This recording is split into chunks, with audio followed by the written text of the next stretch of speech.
Hey Facebook, how are we? So I look like I'm not really sure what I look like at the minute, but I'm actually in my car and I've got a quick 10 minutes before I have to be somewhere else, and I need to make sure that I do my Facebook Live today. For those of you that are just joining in this sequence of Facebook Lives, I have committed to doing a Facebook Live every day in 2019. So this is day 3, and I just want to talk a little bit about the importance of nurturing your list of prospects, your list of customers, whether that's investors, whether it is landlords, whether it's vendors, whether it's agents. The importance of nurturing those prospects. Okay, this video really has been inspired by a lot of conversation that we've had today. So the Cogito Wealth Mastermind Day is the first Thursday of every month. So we had 16 businesses in today working on their mastermind sessions with us, and one of the things we talked about a lot today was how to really stay in touch with and keep the conversation going and nurture, so that your customers, when they come to a point where they want to become your customer, you've got a deal for them, or they want to give you a house, or they want to accept your offer, whatever it is, how you've got them to a position where they know, like, and trust you enough to be able to say yes. Yeah.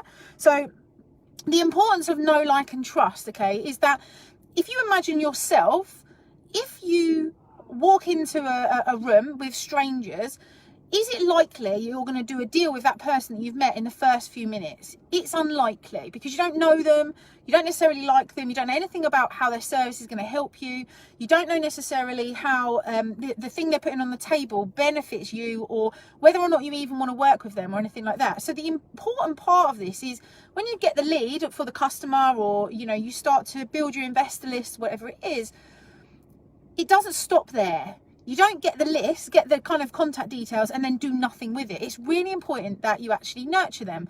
So one of the things we talked about today is how you can nurture them, but do it in an efficient, kind of streamlined way. How you can actually use your investor list, or use your data list, your customer list, to market to them behind the scenes, without you having to pick up the phone all the time and talk to them all the time constantly. And the way that we do that in our business, and if I talk about investor lists for a second, the way that we nurture our investor list is we use MailChimp quite often. We use lots of different tools as well, but the one we recommend for people starting their property journeys, or in the first couple of years, MailChimp's a great tool because it's free until you have 2,000 subscribers, 2,000 contact details on your list. So we recommend MailChimp. Now, inside of MailChimp, what you can do is you can create a link, and then an investor that's interested in working with you can click the link and join your investor list. Now, once they've joined that investor list, what you need to do is actually talk to them on a regular basis, yeah? And one of the ideas that I've got, or that I would recommend for you guys, is that you create some kind of nurture series of emails. Now, it might be that you write some blogs, and you send those blogs in those emails to tell them, how you can help them, what your service can do for them. It's really important that you talk about them and what you can do for them, not just talking about what you've done. Customers generally don't care that you've made 10 million in the last year. What they care about is how you are going to help them to fix a pain or a problem that they've got, right? So the starting point for this and creating the content really is about writing a list of the sorts of things that you think your customers care about, and that you think that your customers want to learn about and need help with. Okay, so what we've sort of talked about today on the mastermind is, if you start with a list of 12 topics or 12 titles, or maybe 13 if you're looking at doing a whole quarter, but we kind of look at 12 weeks, and you're sending out maybe an email a week to everybody on your list. And some examples might be that if you're focusing sourcing deals in a particular area, let's say it was Milton Keynes, because that's where I am right now, then what you might want to do is send out an email that's got a video of you talking, or even a blog of you talking about why Milton Keynes is a great place for you to invest right now. That way, then an investor watches that video or reads that blog or reads that article. What you've done is you've educated them in why the service that you're offering might help them and might benefit them. So if you can create a series of emails that go out one a week over 12, 13 weeks, I'd recommend you do it every week for forever. But if you start off with just creating the first quarter of the year from this point, what are you going to send out once a week, every week? Actually, what you'll start to do is nurture the relationships that you've got with your audience. And what that then creates is the ability for your potential customer to know, like, and trust you. And it's at that point that your potential customer will become an actual customer, because they'll be confident in you, they'll have got to know you, they'll be confident in the deals that you're selling because they've got to know you and find you credible and know that you're doing things in the right way. And they're more likely to then respond when you send out an email that's got a deal on it. They're more likely to say, can I go and see it? Can I talk to you a little bit about it?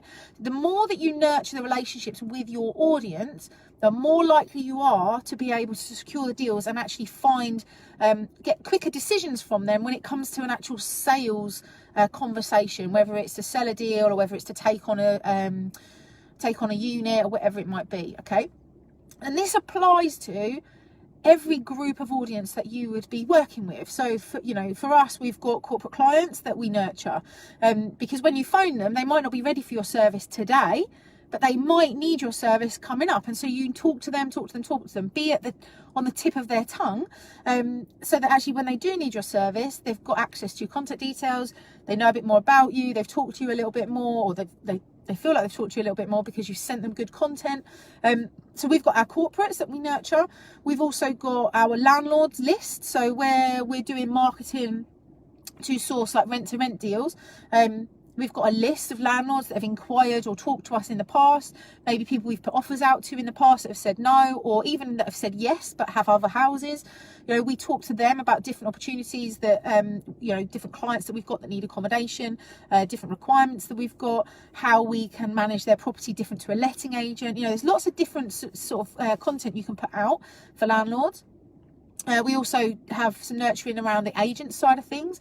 So with agents, I tend to take the more personal approach with agents. So my nurture campaigns and things like that are actually phone calls, text messages, WhatsApps, actual conversations with them. But if you're doing this on a mass scale, you're not going to be able to do that with everybody. So it's worth thinking about what's the best and most efficient way of doing it. And vendors, if people you've put offers out to before, landowners, these sorts of people. It's really, and obviously investors is the other one. It's really important that you understand that in the background of running your business and getting the deals, if you've got an exit that you need to consider, whether it is selling the deal, raising money on the deal, putting a corporate in it, whatever the exit is or the end game is, you need to be working on your end game all the time. You need to be putting some effort and energy into it all the time.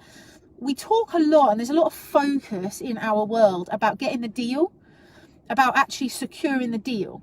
But sometimes it can be really frustrating, heartbreaking, deflating if you get the deal and then you can't do anything with it. Now, trust me when I tell you, you're not going to sell every deal. If you're looking to package, it doesn't always happen. There's been plenty of deals that have fallen out for me. If you put 10 potential houses in front of a corporate client, they might only take 5. If you put 5 deals in front of an investor, they might only take 1.